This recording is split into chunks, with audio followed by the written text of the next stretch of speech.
mineral explorer Carpentaria Exploration recently held its annual general meeting where it reiterated its plan to become a mid-tier miner and gave details over the Yanco Glen acquisition. Well, for more on the operations and the outlook for the company, we're joined now by its Executive Chairman Nick Sheard. Mr. Sheard, thanks very much for your time today. I suppose just to start with, you recently held your annual general meeting. What was the mood like among shareholders? The mood was very buoyant. I guess because Carpentaria has grown about fourfold since our last AGM last year, and so the spectacular gains for shareholders created rather good atmosphere. I imagine the fact that you're one of the few minerals explorers to post a profit last year must have helped as well. Yes, it was a bit of a strange thing. We actually turned around from the year before and posted a profit of about $1.6 million. That was largely from our joint venture efforts, particularly with our Horsens project in Broken Hill. Now, Carpentaria hopes to announce, from what I understand, an inferred resource of 1 billion tonnes for its Horsens iron ore project before Christmas. Are you still confident of achieving this? It's not far away. Yes, it's getting pretty close. We're still drilling at the moment, but we do have a company, consulting geological company, Hellman & Schofield, already looking at our database. They're pulling all that together and we're just finishing off a few remaining holes.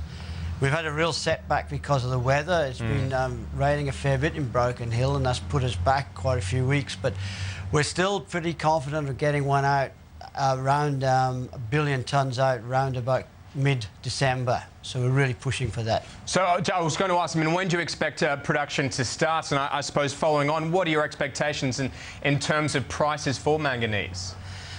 Well, we expect magnetite, sorry. Yes, we expect our production to start around about 2014. We're really pushing towards that. We'll probably start up reasonably small and ramp up. Our ultimate aim is to be producing 20 million tonnes per annum out of the Broken Hill project, but I expect we'll start up with a smaller than that. And we feel that even though this few years down the track, the price of magnetite will still hold up. It's still being used a lot, well, it's still being used increasingly in China. India's going to come on stream.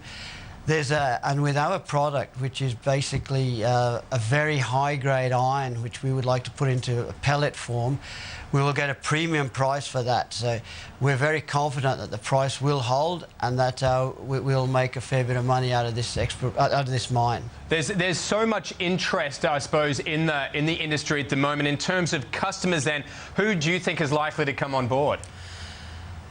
We're going to probably get a combination of Chinese or Indian, and in fact even potentially Japanese. So it'll be an Asian product, I'm sure.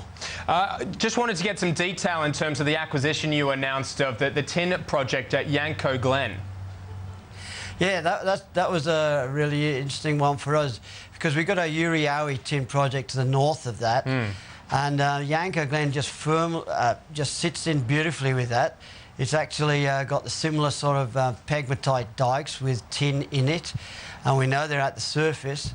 There's been no drilling on Yanco Glen either, so neither was there drilling on the Uriawi until our last burst of drilling a couple of weeks ago. So we're very happy that it just forms part of that tin portfolio. It's added a huge potential to that area, and we believe that in the near future we'll be able to set up a mining operation that would utilise a gravity separating circuit, be fairly mobile so it could move from dike to dike and then produce tin. But I guess the added bonus of this acquisition is that we've now got a tungsten resource that is nearly 1 million tonnes and a lot of scope to increase the size of that. So it's an added bonus to the acquisition. What about any future acquisitions? Is that something you'll be keeping an eye on? And if so, where would you be looking? Well, yeah, we're always looking. I've got to be careful with what I say there, but we're doing acquisitions in two ways. And initially, we're looking at ground that comes available, and we've just, for example, acquired a huge tract of land in east and north of Broken Hill, which we call a Coonabarry Belt, and it's got a lot of potential for nickel previous explorers have drilled into nickel there, which was hitherto unknown, and we believe with all their data and all the work that was done, we'll be able to push that project a lot further. So that's one way of acquiring. But the second way is that we are actually looking at resource-based projects, and we're either looking at companies or projects that have got resources that we could get into mining in the near future. And just finally, and I imagine it's the goal of all explorers to become that mid-tier mining house and go on from there, but you know, how soon are you hopeful of making the transition? We believe by 2014, if given all our current projects. However, we really are pushing to get in before that. Although that is going to be hard, we'll have to get into a project that's got a mining lease and just about ready to go. But I'm confident that by 2014 we'll be pushing out some iron in our own right. All right, Mr. Sheard, thanks very much for coming in today. Appreciate it. It was my pleasure. Thank you.